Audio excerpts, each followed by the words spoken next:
Assalamualaikum warahmatullahi wabarakatuh.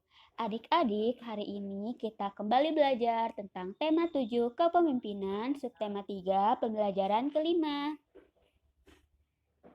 Fokus pembelajaran kita pada hari ini yaitu Bahasa Indonesia, PPKN, dan IPA. Adapun tujuan pembelajaran kita pada hari ini yaitu sebagai berikut. Silakan dibaca.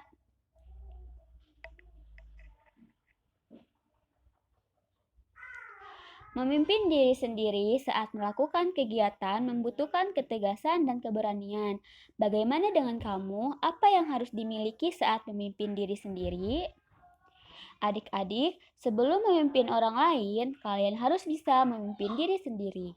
Nah, untuk diri kalian sendiri dibutuhkan ketegasan dan keberanian. Adik-adik, di sini ada bacaan nih. Mari kita simak bersama-sama. Pagi itu, ayah dan ibu sudah menunggu Benny di kamar makan. Mereka biasa sarapan bersama di pagi hari. Ayah memanggil nama Benny, tetapi Benny tidak menyahut. Kemudian, ibu berjalan menuju kamar Benny. Tiba di depan kamar Benny, ibu mengetuk pintunya sambil berkata, "Benny, ayo kita sarapan." "Iya, Bu," jawab Benny. Ibu membuka pintu kamar Benny. Ibu melihat Benny sudah mengenakan seragam, tetapi belum menyisir rambutnya. Benny sedang memasukkan buku-buku dan perlengkapan sekolahnya ke dalam tas. "Kamu tadi terlambat bangun, Benny?" tanya ibu. "Iya, Bu. Tadi malam Benny mengerjakan tugas. Benny baru tidur pukul 11 lebih," jawab Benny. "Kapan ibu guru memberikan tugas itu?" tanya ibu. "Sebenarnya sudah seminggu yang lalu, Bu," jawab Benny lirih.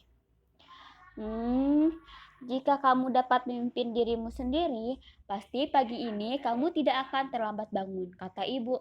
Maksud ibu, jika kamu dapat memimpin dirimu sendiri dengan mengatur waktumu dengan baik, tentu tugas itu sudah selesai dari kemarin, bukan? Kata ibu. "Iya, Bu. Besok-besok Benny tidak akan mengerjakan tugas," kata Benny. "Baiklah, tapi ibu senang kamu telah berusaha keras dan mengerjakan tugasmu sendiri tanpa perlu bantuan orang lain. Ayo, sekarang kita sarapan. Ayah sudah menunggu," kata ibu. Nah, adik-adik, di sini Benny menunda PR atau tugasnya.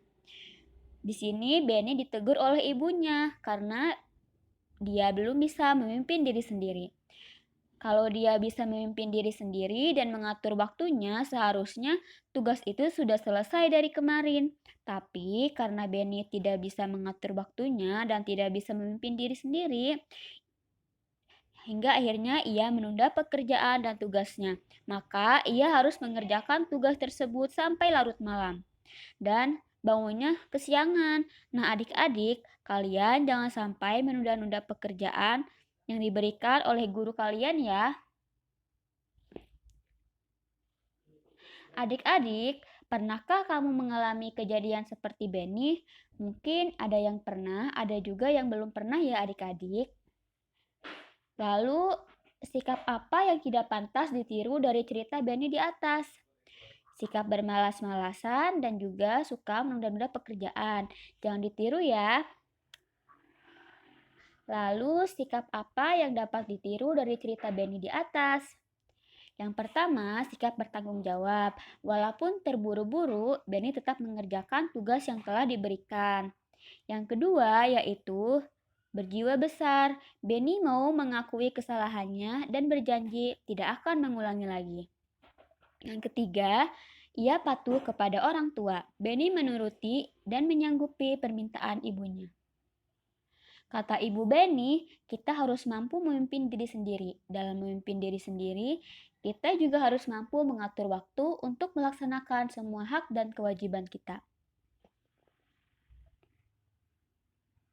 Adik-adik, kita harus menjaga untuk menyeimbangkan antara hak dan kewajiban. Hak itu apa yang harus kita peroleh, sedangkan kewajiban itu yang harus kita lakukan. Menjaga keseimbangan antara hak dan kewajiban merupakan salah satu nilai yang terkandung dalam sila kelima Pancasila, yaitu keadilan sosial bagi seluruh rakyat Indonesia.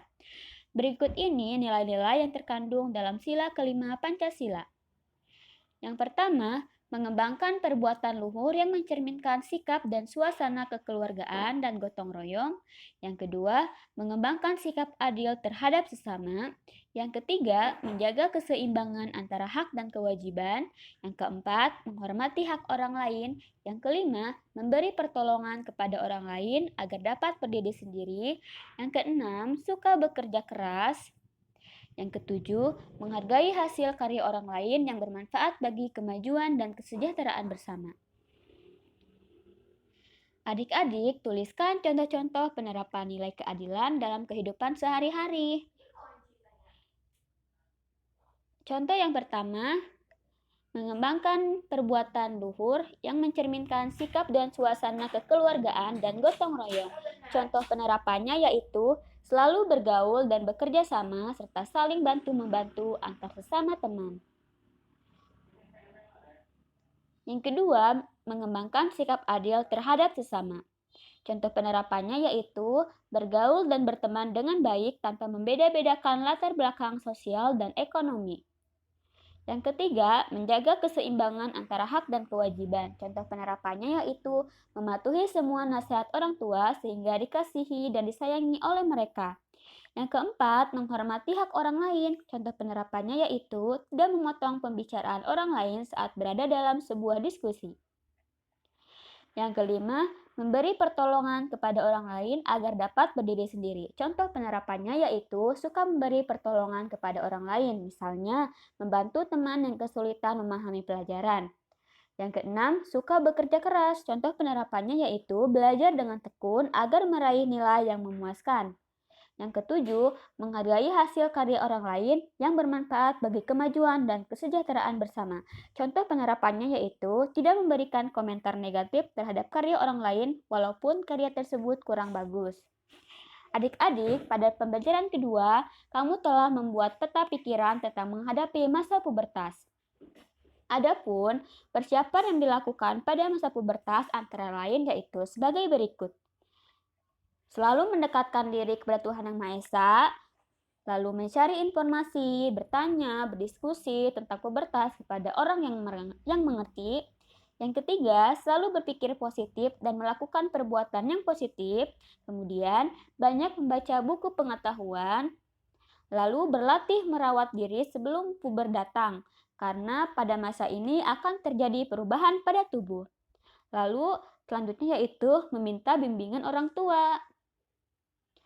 Nah, adik-adik, pada pembelajaran ketiga, kamu diminta untuk membuat teks pidato. Bacakan teks pidato tersebut dengan baik dan percaya diri. Nah, teks pidato yang telah kamu buat, silakan kamu bacakan di depan teman atau orang tua ya. Dan bacakan dengan baik dan percaya diri. Adik-adik, sekian pembelajaran kita pada hari ini. Terima kasih atas perhatiannya. Wassalamualaikum warahmatullahi wabarakatuh.